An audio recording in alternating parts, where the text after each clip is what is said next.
në legjislaturë e jenë në opozit, e kanë votu amnestimin e kriminalëve sërbë në veri në Kuvendin e Republikës, aso kohë e tash endet pa konstituum.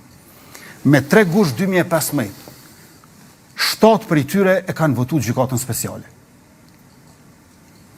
Me 21 mars 2018, 15 për i tyre e kanë votu demarkacionin me mal në zi që na i hupi 8200 hektarë.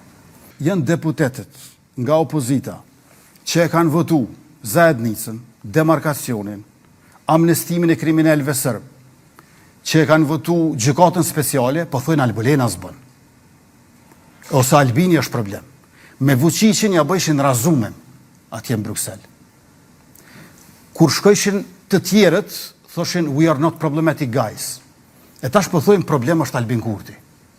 Të njëjtit njerëz që i thëshin Vučićit we are not problematic guys para ndërkombëtarëve, ose i thëshin razumem, tash po thojnë Albulena Haxhius vjen shprehje, edhe Albin Kurti është problemi. Apo e kuptonin çfarë konteksti jemi ne? Pa e kuptu këtë kontekst, nëse abstrahon këtë kontekst, duket absurde çka po ndodh sot. Edhe 2 figurat më emblematike që i kanë votu të gjitha këto gjëra të këqija e të zeza, janë pikërisht 2 deputet për shembull të PDK-s. Elmir Eqica dhe Blerta Deliu.